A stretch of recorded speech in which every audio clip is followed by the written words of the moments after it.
오늘 하나님의 말씀은 창세기 33장 12절에서 20절까지의 말씀입니다. 이제 20년 만에 만난 두 형제 에서와 야곱은 하나님의 은혜로 서로 화해는 했지만은 그들의 생각은 여전히 서로 달랐습니다. 에서는 자기가 호위할 테니까 야곱에게 함께 올라가자고 제안을 합니다. 그렇지만 야곱은 그럴듯한 핑계를 대면서 함께 가는 것을 거절했습니다. 그리고 하나님과 약속한 베델로 올라가질 않고 숲곳으로 가서 세겜성 앞에 거주를 합니다. 야곱은 그 숲곳의 밭을 세겜성 하몰의 아들들에게서 구입을 했습니다. 야곱의 목적지는 아버지가 계신 헤브론인데 그는 헤브론이 아니라 숲곳에 거주하면서 그곳의 땅을 구입하고 정착한 겁니다. 먼저 아버지의 집 가까이로 올라간 에서는 아무리 기다려도 동생이 오지 않았을 때 과연 무슨 생각을 했을까요? 야곱이 형을 따라 올라가지 않은 이유는 무엇일까요?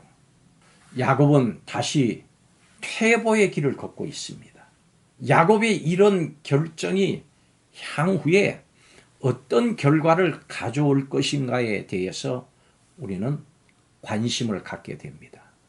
성도 여러분, 우리는 살면서 하나님의 놀라우신 인도와 큰 도움을 경험합니다. 그렇지만 어려움과 위기에 봉착하기도 합니다. 우리는 살면서 반복되는 이런 난관을 겪으면서 어떻게 믿음으로 살아야 될까요? 오늘 말씀 가운데 살펴보겠습니다. 첫째로 하나님의 약속에 의지해서 지혜를 구해야 합니다. 야곱은 하나님의 은혜로 20년 동안 해결하지 못했던 에서와의 화해를 이루었습니다. 그렇지만은 동행하자고 하는 에서의 요구 앞에 다시 어려움에 봉착을 합니다. 야곱은 자신을 용서해준 에서의 그 제안을 쉽게 거절할 수가 없었습니다. 또 에서의 마음이 바뀔까봐 두려운 마음도 있었을 겁니다. 그렇지만 야곱은 에서와 세일로 가지 말고 하나님이 약속하신 가나안 땅으로 나아가야 합니다. 야곱은 지혜롭고 정중하게 에서의 제안을 거절을 하고 숲곳으로 가서 거기에 장막을 쳤습니다. 성도 여러분, 우리는 세상에서 살아갈 때 많은 세상으로부터의 요구를 받습니다. 성도는 눈에 보이는 필요와 사람의 요구가 아니라 하나님의 약속을 붙잡고 살아가야 됩니다. 매 순간 하나님의 약속을 붙잡고 살아갈 때 하나님께서 필요한 지혜를 주십니다. 반복되는 인생의 난관 속에서 믿음으로 살기 위해서는 하나님의 약속에 의지해서 하늘의 지혜를 구해야 합니다. 우리는 이 세상에서 마태복음 10장에 나오는 말씀처럼 뱀같이 지혜롭고 비둘기같이 순결해야 됩니다. 두 번째로 성도는 하나님께서 약속하신 본향을 바라보면서 살아야 합니다. 야곱은 밧담 아람에서부터 평안히 가나안 땅 세겜 성읍에까지 이르렀습니다. 에서를 피해서 삼촌 라반의 집에서 20년 동안 일꾼으로 수고를 하고 힘들게 돌아왔지만 성경은 평안히 돌아왔다고 말합니다. 하나님께서 매 순간 야곱을 보호하시고 인도해 주셨기 때문입니다. 그렇습니다. 하나님은 하나님의 백성을 항상 보호하시고 또 책임져 주십니다.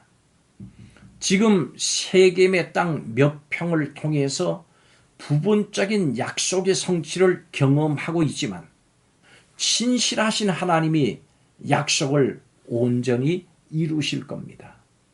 예수 그리스도 안에서 구원받은 우리는 성령의 도우심으로 장차 올 하나님 나라를 소망하면서 살아가야 됩니다.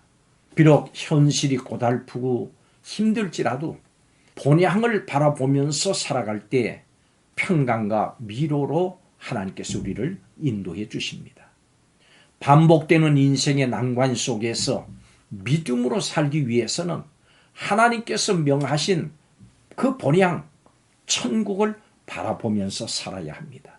우리도 장차 주어진 본향을 바라보면서 이 땅에서 야곱처럼 장막을 치면서 살아가는 나그네 삶을 살아야 합니다. 마지막 세 번째로 성도는 하나님께 예배하는 삶을 살아야 합니다.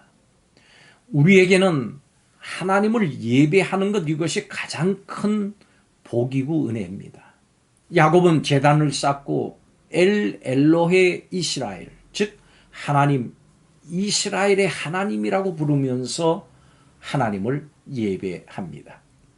아브라함의 하나님, 이삭의 하나님이 이제 자신의 하나님이라고 고백하는 겁니다.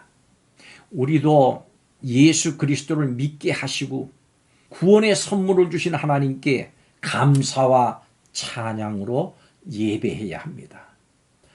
내 자신의 평생을 인도해 주셔서 약속대로 가나안 땅으로 돌아오게 하신 하나님의 은혜에 감격하면서 예배하는 야곱처럼 우리의 인생을 책임져 주시고 인도해 주시는 하나님께 날마다 찬양하고 감사하면서 예배 중심의 삶을 살아야 합니다. 우리는 다른 누구의 하나님이 아닌 내 인생을 책임져 주시고 또 인도하시는 나의 하나님을 예배하는 것이 지금 내가 해야 될 가장 중요하고 시급한 일이라고 하는 것을 알고 깨닫고 고백해야 됩니다. 하나님을 예배하는 것이 최우선 되는 일이고 가장 성도에게 큰 특권입니다. 반복되는 인생의 난관 속에서 믿음으로 살기 위해서는 하나님께 예배하는 삶을 살아야 합니다. 성도는 세상의 요구가 있을 때 하나님의 약속을 의지해서 지혜롭게 행해야 합니다. 하나님은 약속의 부분적인 성취를 통해서 장차 완성될 본향까지 평안하게 인도하십니다. 지금 작은 은혜라도 그것이 본향까지 평안하게 갈 수 있는 징표입니다. 내 인생을 책임지고 인도해 주신 하나님을 예배하는 것, 이것이 가장 큰 은혜입니다. 우리는 모두가 하나님의 백성이 되는 은혜를 입었습니다. 그리고 의와 평강의 복을 부분적으로 경험을 하면서 약속된 본향까지 인도받을 겁니다.